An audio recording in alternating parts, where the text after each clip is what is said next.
Want help to grow your business? Download Bryn, the world's first business advisor in your pocket.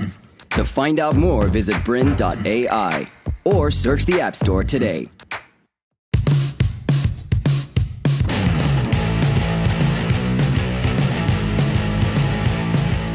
How many ads have you seen today?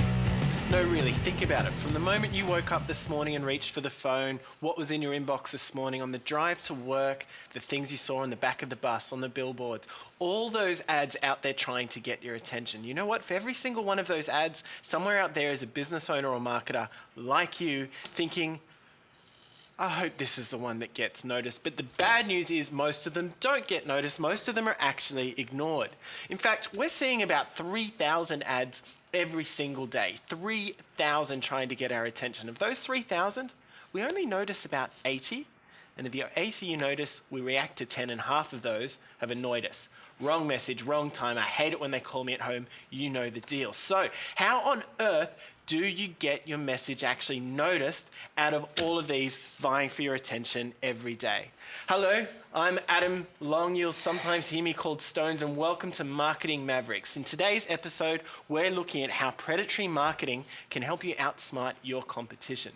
And joining us today as our special guest is Ashton Bishop, the CEO of StepChange. Ashton, welcome to the show. Thanks, Adam. Now, Ashton, you're here from StepChange, which is a pretty remarkable company. How many businesses did you work with in the last year? Well, last count, Adam, it was over 114 businesses in the last 12 months. So for a medium-sized consultancy such as ourselves, we get to see a lot of different companies. We get to see who's doing it well, who's doing it amazingly, and how to shift between the two. Fantastic. So, StepChange exists to help challenger businesses outsmart their competitors, which means we've got exactly the right guest in the room today to talk about predatory marketing. So, predatory marketing. Where did that come from, Ash? So, predatory marketing's one of the most powerful tools that every marketer should have in their toolkit, and most don't. So I got the privilege of learning predatory marketing from its creator, a guy called Dave Trott out of the UK. Now, Dave is a creative director, but he's probably the best strategist I've ever met. The guy is a genius. He's won D&AD President's Awards. He's a Hall of Famer. And in the 18 months I spent with Dave, I've probably learnt more than the other 18 years I've spent in business. Dave is a genius, and the crown jewels in Dave's toolkit and in now my toolkit certainly is predatory marketing. Fantastic. Well, I'm looking forward to digging into the toolkit with you today, Ash. Yeah. So, predatory marketing, what's it all about? Well, it also starts with the question, what's it not about? So traditional marketing tries to get their message out there. Like you say, people come up to me and say, I want to get my message out there. If I don't just get it out there, I'd win. If I could speak to 1 million people, wouldn't that be great?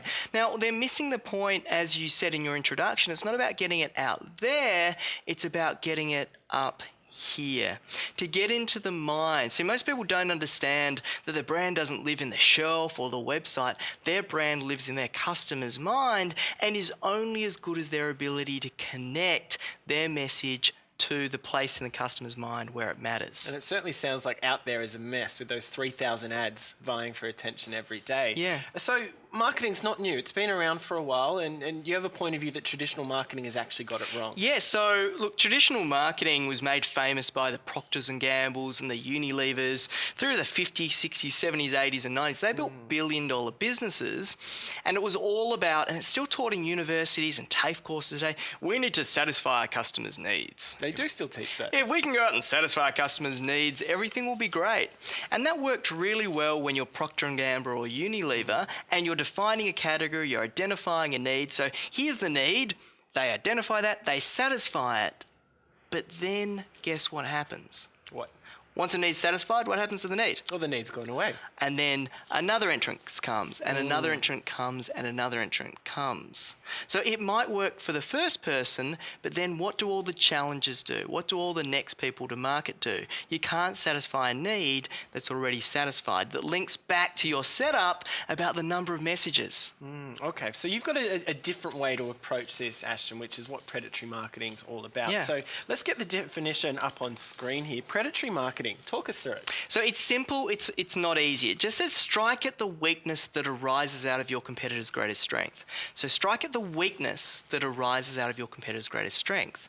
So we're not striking where a competitor's weak. That's a lot of noise, a lot of bunk. Just says, oh, strike where there's weak. What happens if you have an 800-pound gorilla and you step on its toe? Oh, they'll get angry. You just make it angry. So if we're competing with a large and potentially dangerous competitor, just striking where they're weak is not enough. It's a dangerous strategy. And it's interesting that you raise large competitors, Ash, when we're talking about the challenge and the battle for a consumer's mind. Competitors aren't just the competitors in their category, are they? Who else are they competing with? You're competing for headspace. You're competing for alternate uses. And it goes back to that question. Instead of satisfying a customer's need, everyone's been asking the wrong question, Stones. What should they be asking? The question is, who's got your money? Yeah? If we want to grow, and most businesses have a growth objective, then we don't wait for the government to print money. Yeah? Although a lot of governments are printing money. Some people do. If we want to grow, we need to get that in most categories, they're mature. It's now a zero-sum game. For you to grow, the money's got to come from somewhere else. So the question is, if you did nothing, where would the money that you need go? So we need to shift our thinking from satisfy customers' needs to start going, somebody else has my money. I need to go and get that money back and be persuasive enough so that if the money was going to go there, it comes back to me instead. That's the right question, and any marketer worth their salt needs to be asking that question. Interesting. So the first tenet of predatory marketing that we've got uncovered here is that first question of who's got your money. And once we've identified who's got your money and who the competition is, well, we need to go to war, don't we? Absolutely. And that leads into Sun Tzu, The Art of War. Because see, if we've identified, first of all, who's got our money, we then need to pick the place where the battle happens. And one of the tenets in Sun Tzu, The Art of War, is the location of the battle has a disproportionate effect on the outcome. We see in history, like the Battle of Thermopylae, where 300 Spartans held off an army of tens of thousands of Persians. How did they do that? They found an engagement point that was like 50 men wide. I think they made a movie about that, Ash. They did. It was the movie 300. Great movie. But the same principle applies, is that if in our mind where the decision is, we can help frame the decision for our customers to a place where we're relatively strong, we'll just win more often. That's where predatory is the tool and the way to frame a message for success. So framing is an interesting area, and it's a topic that comes up quite frequently in marketing. And certainly when it comes to framing, it seems like a lot of businesses are having a look at their bigger competitors and saying, maybe I should do what they're doing. Yeah, well, that's interesting. When you go back to those numbers you started with of 1 million branded messages every year, is that 3,000 every day? In marketing in Australia, every year, $13.3 billion, and that's just in the Australia. That's a lot of money. That's not million, that is billion. That's every single year just in Australia, 13.3 billion. So that's what we're competing with.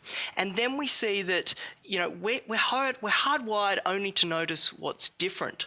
So as people, That's convenient. and what do we notice? We notice what stands out, but we don't stand out. We see what the market leader's doing, and then we tend to copy and we tend to follow.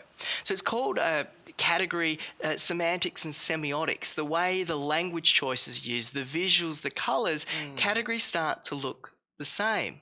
And the problem with that is that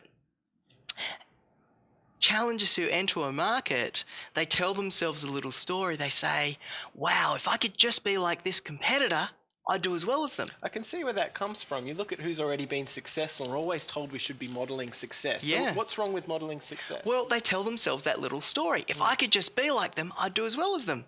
And the next one comes and they're all trying to be like each other. And they're all like these circles on our screen, all looking the same, all doing the same, all thinking they're going to do as well as number one.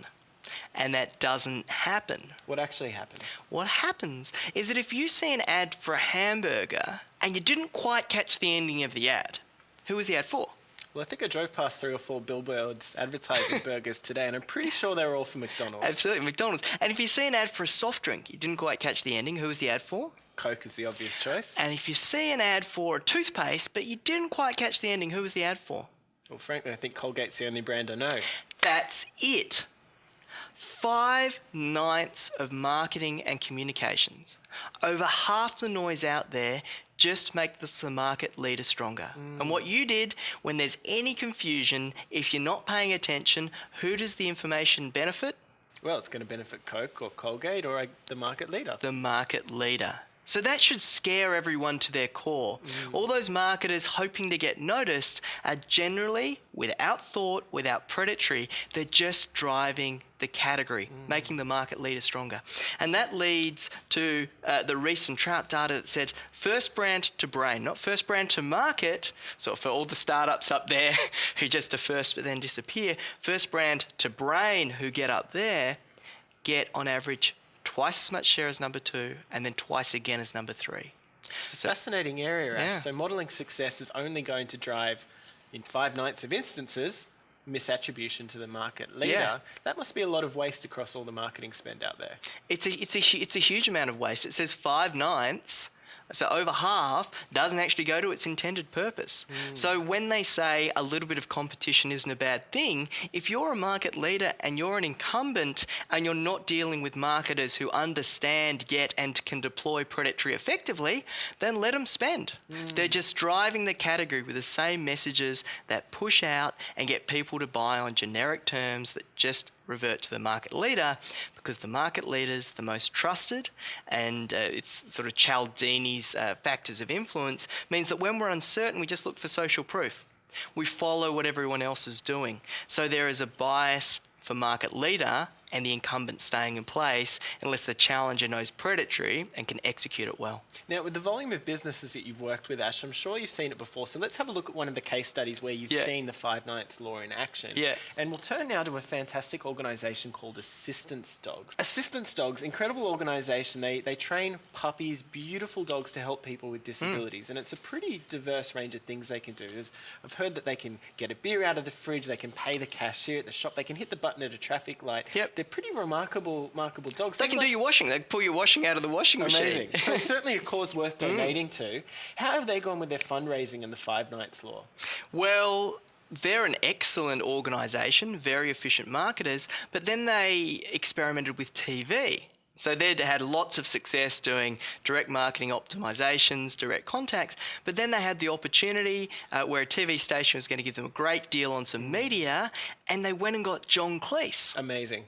You know, John Cleese, one of the world's most recognisable voices. We should get John Cleese on this show. Absolutely. Doing a voiceover of Labrador puppies. Fantastic. Absolutely. So you've got Labrador puppies, cute as. John Cleese is a voiceover. They play the ad, and what happens?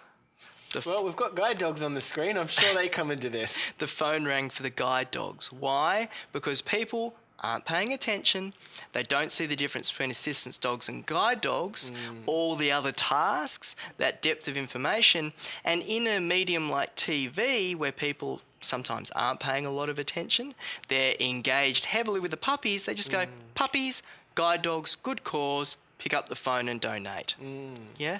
So what assistance dogs missed in that situation was the 5/9 law. Great. So there seems to be a pretty consistent theme here, and you've actually seen it with bigger brands as well as smaller upstarts and really dramatic challenger brands like Assistance Dogs. You've also seen it at the big end of town. Yeah, there was a really interesting situation where McDonald's is clearly the market leader in burgers. So highly skilled, great marketers, very effective at market leader behaviour. So they launched a chicken burger. Great. How'd that go? And they did some great ads going, hey, aren't you hungry? Wouldn't you love a chicken burger? You're making me hungry now, Ash. Yeah, and people went, yes. And what did To continue enjoying this presentation, download Bryn, the world's first business advisor in your pocket. To find out more, visit bryn.ai or search the App Store today.